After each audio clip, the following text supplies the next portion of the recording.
এবারে বিস্তারিত। আগামী ৫ অগস্ট বিকেল ৫টায় গণ অভ্যুত্থানের সব পক্ষের উপস্থিতিতে জাতির সামনে উপস্থাপন করা হবে জুলাই ঘোষণাপত্র। শনিবার দুপুরে নিজের ভেরিফাইড ফেসবুক পেজে এক পোস্টে বিষয়টি তুলে ধরেন প্রধান উপদেষ্টার প্রেস সচিব শফিকুল আলম। এদিকে তথ্য ও সম্প্রচার উপদেষ্টা মাহফুজ আলম জানিয়েছেন, ঘোষণাপত্রের মাধ্যমে জুলাই আন্দোলনের প্রেক্ষাপট ও ভবিষ্যৎ ফুটে উঠবে। মাহবুব তামিমের প্রতিবেদন। ২৪ জুলাই আগস্ট কোটা সংস্কারের আন্দোলন তীব্র গণঅভ্যুত্থানের রূপ নিয়ে বদলে দেয় ভূখণ্ডের ইতিহাস। জীবন বাজি রেখে লড়ে যায় ছাত্র জনতা। দেশ ছেড়ে পালাতে বাধ্য হন তৎকালীন প্রধানমন্ত্রী শেখ হাসিনা। অবসান ঘটে দীর্ঘ ১.৫ দশকের স্বৈরশাসনের। গণঅভ্যুত্থানের মাধ্যমে এসেছে নতুন সরকার। রক্ত ঝরা এ গণঅভ্যুত্থানের ১ বছর হতে চলল প্রায়। এ সময় বারবার দাবি উঠলেও সরকারের পক্ষ থেকে প্রকাশ করা হয়নি জুলাই ঘোষণাপত্র। অবশেষে দীর্ঘ প্রতীক্ষার অবসান ঘটতে যাচ্ছে। আগামী ৫ আগস্ট বিকেল ৫টায় জাতির সামনে উপস্থাপন করা হবে জুলাই ঘোষণাপত্র। শনিবার প্রধান উপদেষ্টার প্রেস সচিব শফিকুল আলম ফেসবুক পোস্টে এ তথ্য নিশ্চিত করেন। গণঅভ্যুত্থানে জনগণের যে প্রত্যাশা ছিল তারই দালিলিক প্রমাণ হিসেবে থাকবে এ ঘোষণাপত্র, জানালেন তথ্য ও সম্প্রচার উপদেষ্টা মাহফুজ আলম। কেন্দ্রীয় শহীদ মিনারে জুলাই পুনর্জাগরণ র্যালি শেষে এ কথা বলেন তিনি। ৫ আগস্টে বা এর আগেও হয়তো জুলাই ঘোষণাপত্র ঘোষিত হতে যাচ্ছে। ৫ আগস্টে বসে আমরা যে আকাঙ্ক্ষা নিয়ে বাংলাদেশকে চেয়েছিলাম, ওই আকাঙ্ক্ষার একটা পেপার ওয়ার্ক আমাদের থাকা দরকার, একটা দালিলিক প্রমাণ থাকা দরকার। সেই দালিলিক প্রমাণটা হচ্ছে জুলাই ঘোষণাপত্র। এবং জুলাই ঘোষণাপত্রে ওই আমাদের যে আকাঙ্ক্ষাটা ছিল, আমাদের যে তীব্র যে একটা আকাঙ্ক্ষা ছিল যে বাংলাদেশ পরিবর্তিত হবে, সেটার একটা রূপকল্প জুলাই ঘোষণাপত্রে থাকবে। তবে জুলাই ঘোষণাপত্রের রাজনৈতিক দলগুলোর স্বাক্ষর থাকবে কিনা তা নিশ্চিত নন মাহফুজ আলম। আর জুলাই সনদ ও জুলাই ঘোষণাপত্র দুটো আলাদা উল্লেখ করে তিনি বলেন, রাজনৈতিক ঐকমত্যের ভিত্তিতে দ্রুতই জুলাই সনদ ঘোষণা করা হবে। কোন দল কি বিষয়ে একমত হয়েছে, কোন দল কি বিষয়ে একমত হয় নাই, সেটার ভিত্তিতে একটা কমন ডকুমেন্ট প্রস্তুতি চলছে। মাহবুব তামিম, দেশ টিভি, ঢাকা। নতুন নতুন তত্ত্ব ও আইডিয়া দিয়ে সংসদীয় গণতন্ত্রে উত্তরণকে বাধাগ্রস্ত করা হচ্ছে বলে অভিযোগ করেছেন বিএনপি নেতারা। তারা বলেন, যারা বিশৃঙ্খলা করে জাতীয় নির্বাচন পেছানোর পায়তারা করছে, তাদের উদ্দেশ্য সফল হবে না।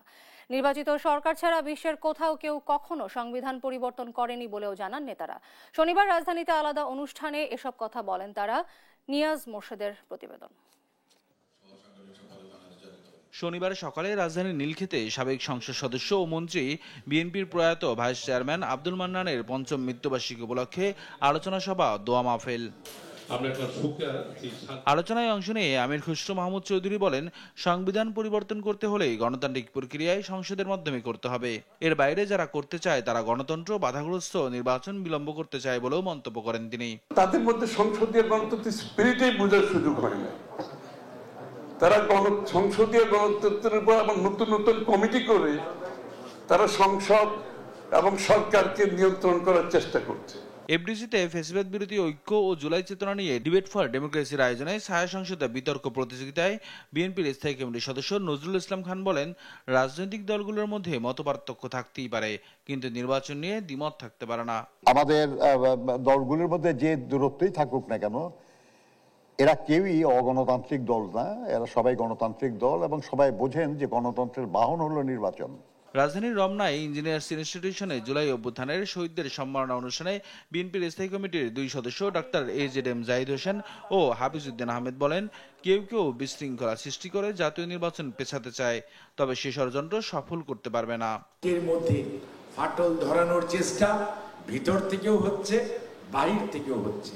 যারা বাহির থেকে করছেন তাদের একটি নিজস্ব এজেন্ডা আছে। নির্বাচিত সরকার না হলে এই দেশে আইন শৃঙ্খলা পরিস্থিতি কখনোই ঠিক হবে না। এটা তো জনগণের রাষ্ট্র না, এখন তো অলিগার্কি, মবক্রেসি, অ্যারিস্টোক্রেসি এইসব চলছে। বিদেশ থেকে ধার করে আনা আতালরা আমাদেরকে শেখাচ্ছেন। ফ্যাসিবাদ বিরোধীদের ঐক্য ধরে রাখার আহ্বান জানান বিএনপি নেতারা। নিয়াজ মোর্শেদ, দেশ টিভি, ঢাকা। আগামীকাল বিকেল 4টায় কেন্দ্রীয় শহীদ মিনারে নতুন বাংলাদেশের ইশতেহার ঘোষণা করবে এনসিপি। নতুন বাংলাদেশ বিনির্মাণে লড়াই চলবে জানিয়ে দলটির আহ্বায়ক নাহিদ ইসলাম বলেন, জুলাই সনদের ভিত্তিতেই আগামী জাতীয় নির্বাচন হতে হবে। শনিবার এনসিপির কেন্দ্রীয় কার্যালয়ে এক সংবাদ সম্মেলনে এসব কথা বলেন তিনি। আরও জানাচ্ছেন সাদ আহমেদ। রোববার কেন্দ্রীয় শহীদ মিনারে নতুন বাংলাদেশের ইশতেহার ঘোষণা করবে জাতীয় নাগরিক পার্টি এনসিপি। এ নিয়ে দলের কেন্দ্রীয় কার্যালয়ে আয়োজিত সংবাদ সম্মেলনে কর্মসূচির নানা দিক তুলে ধরেন দলের আহ্বায়ক নাহিদ ইসলাম। আমাদের যে রাষ্ট্র ভাবনা রূপকল্প আমরা সেটি প্রকাশ করব আগামীকাল ৩রা আগস্ট ২০২৫ আমরা শহীদ মিনারে। এ সময় ৫ আগস্ট সরকারের জুলাই ঘোষণাপত্র প্রকাশের উদ্যোগকে স্বাগত জানান তিনি। বলেন, জুলাই ঘোষণাপত্র ও জুলাই সনদের আইনি ভিত্তি থাকতে হবে। আমরা সরকারের উদ্যোগকে স্বাগত জানাই। জুলাই সনদের আইনি ভিত্তি থাকতে হবে। সংস্কারের কাজ নির্বাচিত সরকারের হাতে পুরোপুরি ছেড়ে দেওয়া যাবে না, এমন দাবি জানিয়ে নাহিদ ইসলাম বলেন, পরবর্তী নির্বাচন হতে হবে জুলাই সনদের ভিত্তিতে।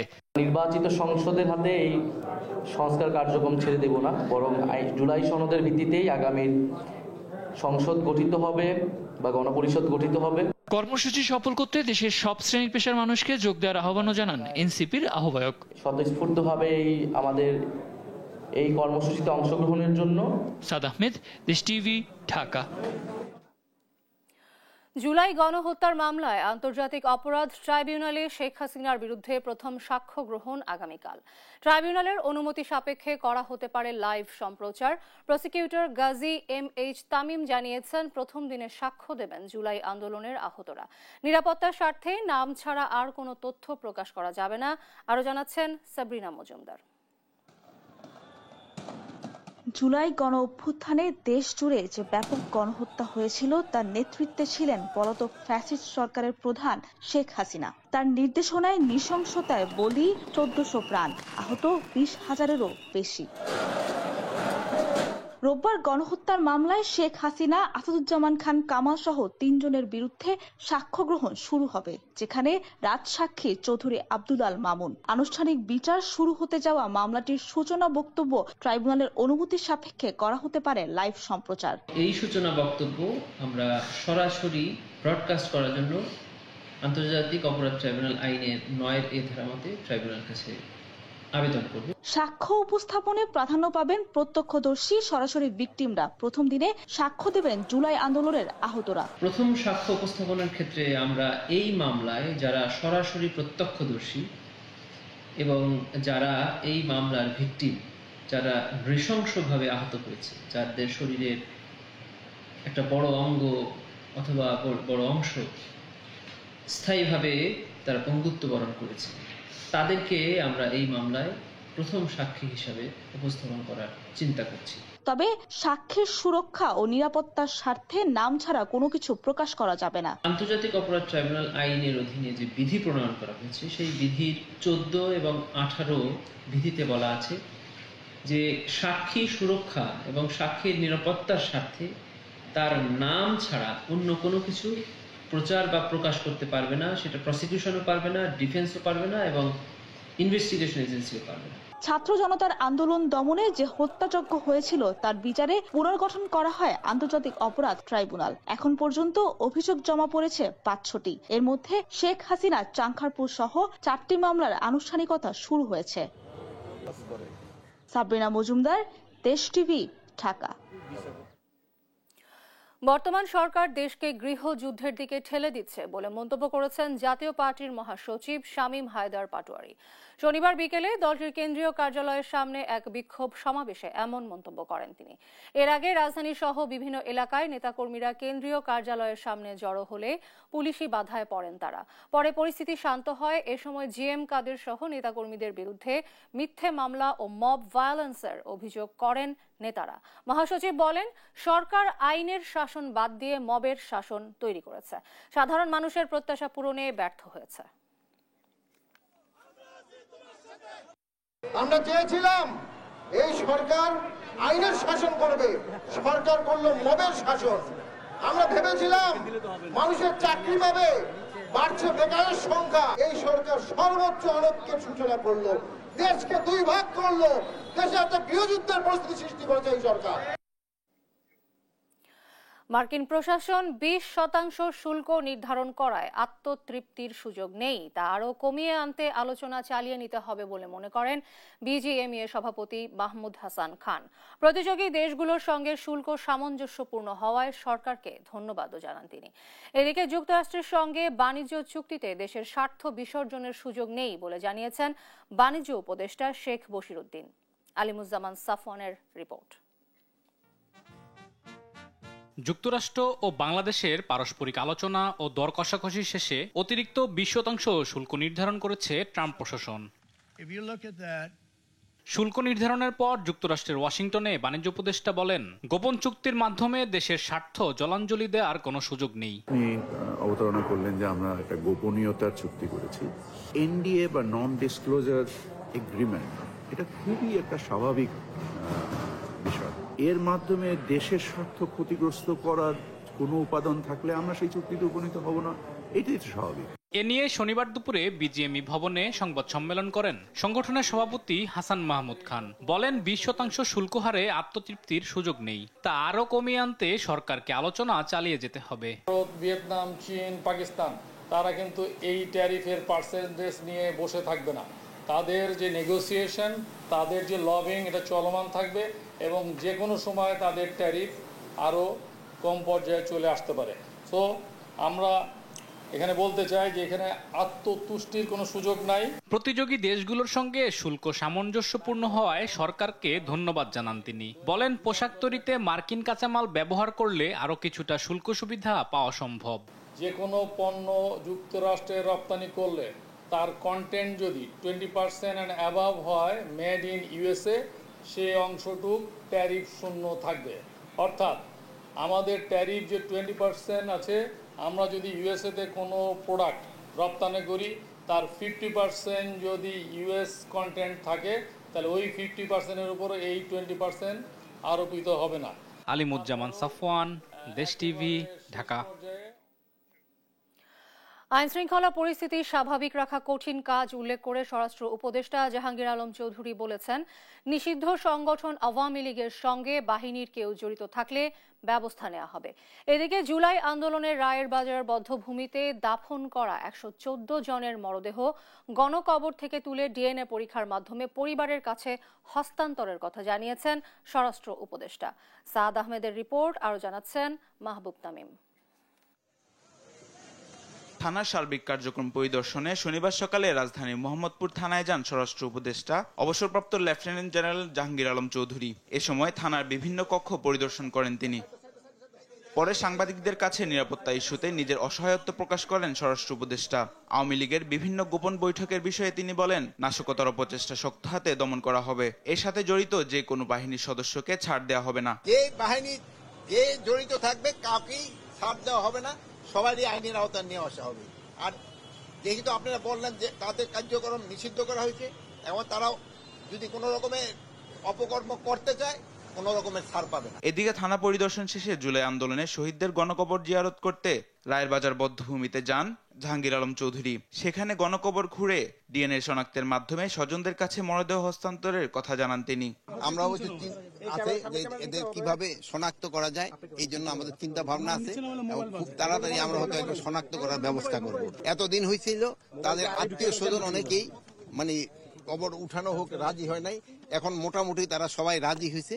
যদি তারা সবাই রাজি হয়ে যায়, আমরা তাদের এটা এই মানে তাদের ডেড বডি আমরা শনাক্ত করব, এবং যদি কেউ ডিএনএর মাধ্যমে, আর যদি কেউ যদি এখান থেকে তাদের গ্রামের বাড়িতে নিয়ে যেতে চায়, ওটাও আমরা তাদের অ্যালাউ করব। গণকবর সৃষ্টির নেপথ্যে থাকা সবাইকে আইনের আওতায় আনার হুঁশিয়ারিও দেন তিনি।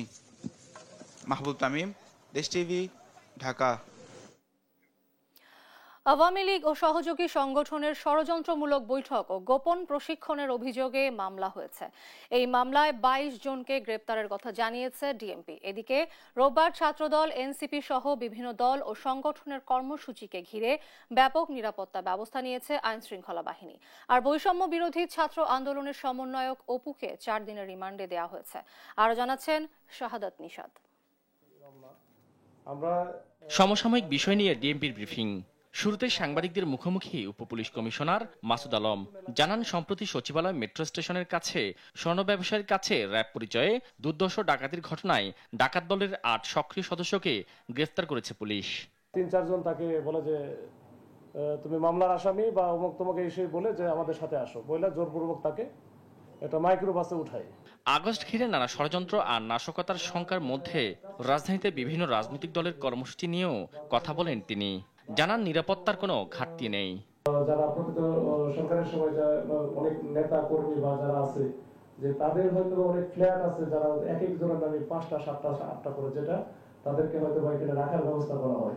এসব প্রত্যেকটা জায়গায় ইভেন যে কিছু বস্তি এলাকা আছে বা যেগুলো যেখানে হয়তো যে এই ধরনের তৎপরতা চলতে পারে, যেটা নাশকতা, তো এই ধরনের প্রত্যেকটা জায়গায় কিন্তু আমরা কাজ করছি এবং প্রত্যেকটা চিরনির্বিঘ্ন চলতেছে। ডিএমপির মিডিয়া অ্যান্ড পাবলিক রিলেশনস বিভাগের উপপুলিশ কমিশনার তালেবুর রহমান জানান, আওয়ামী লীগ ও সহযোগী সংগঠনের গোপন বৈঠকের ঘটনায় ভাটারা থানায় মামলা হয়েছে।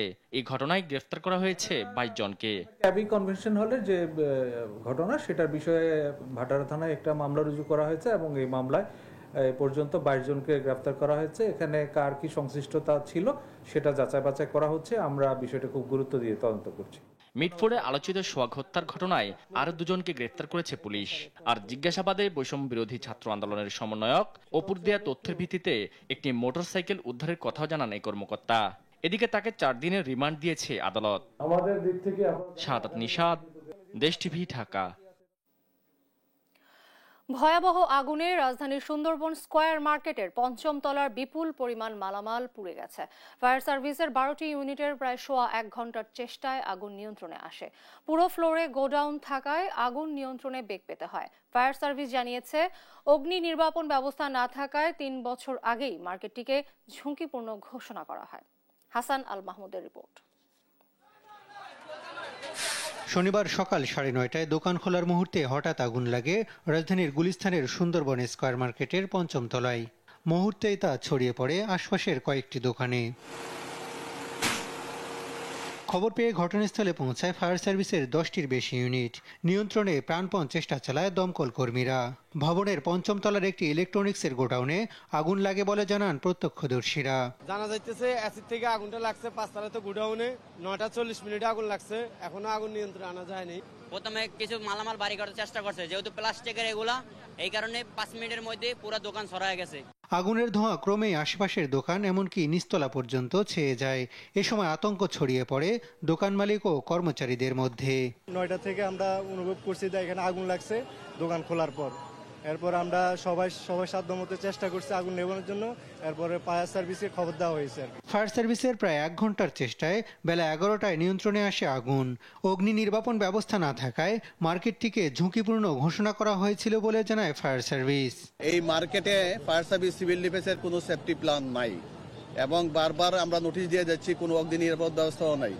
আমরা প্রতিবারেই কিন্তু এই বিল্ডিংটাকে আমরা একবার অগ্নি নির্বাপনের ঝুঁকিপূর্ণ ভবন হিসাবে চিহ্নিত করেছিলাম। 5ম তলায় পুরোটা গুদাম থাকায় আগুন নিয়ন্ত্রণে বেগ পেতে হয়েছে বলে জানিয়েছে ফায়ার সার্ভিস। 5 তলায় প্রত্যেকটা গুদাম ছিল, দোকানের গুদাম ছিল, এটা মার্কেটের গুদাম হিসেবে ব্যবহার করা হতো, যার কারণে সবগুলো গুদামের শাটারগুলো কিন্তু লাগানো ছিল। মার্কেটের নিরাপত্তায় সেখানে মোতায়েন করা হয় সেনাবাহিনী, বিজিবি সহ আইন শৃঙ্খলা রক্ষাকারী বাহিনীকে। তবে এ ঘটনায় কি পরিমাণ ক্ষতি হয়েছে তা তাৎক্ষণিকভাবে জানা যায়নি।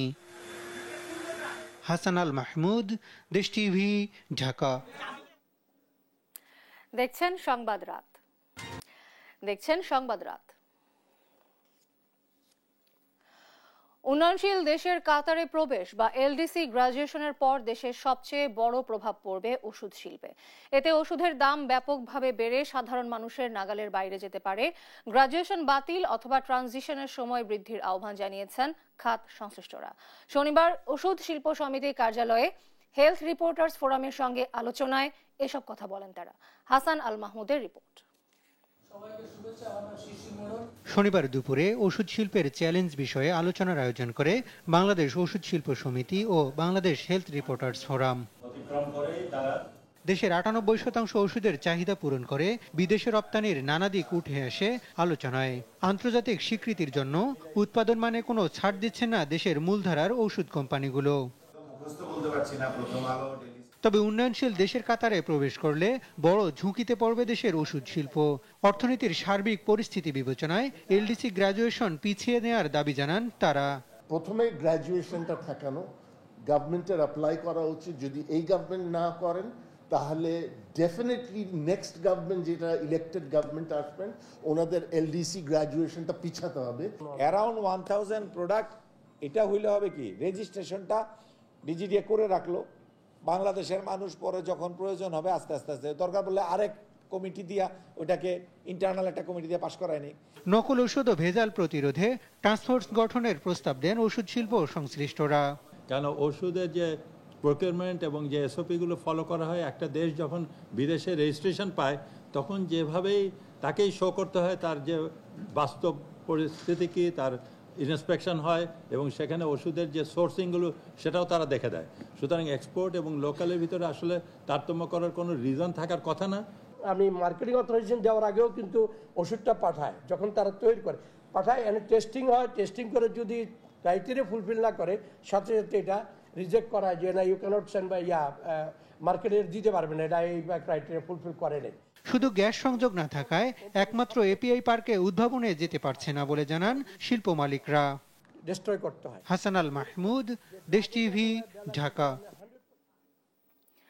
জামায়াতে ইসলামীর আমির ডাক্তার শফিকুর রহমানের ওপেন হার্ট সার্জারি সফলভাবে সম্পন্ন হয়েছে বলে জানিয়েছেন সার্জারি নেতৃত্বে থাকা ডাক্তার জাহাঙ্গীর কবির।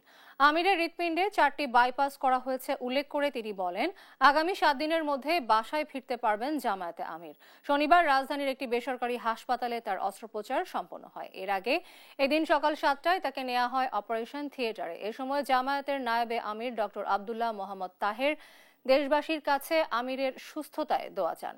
গেল 19 জুলাই রাজধানীর সোহরাওয়ার্দী উদ্যানে অনুষ্ঠিত জামায়াতের জাতীয় সমাবেশে অংশগ্রহণ শেষে হঠাৎ অসুস্থ হয়ে পড়লে শফিকুর রহমানকে তাৎক্ষণিকভাবে হাসপাতালে ভর্তি করা হয়।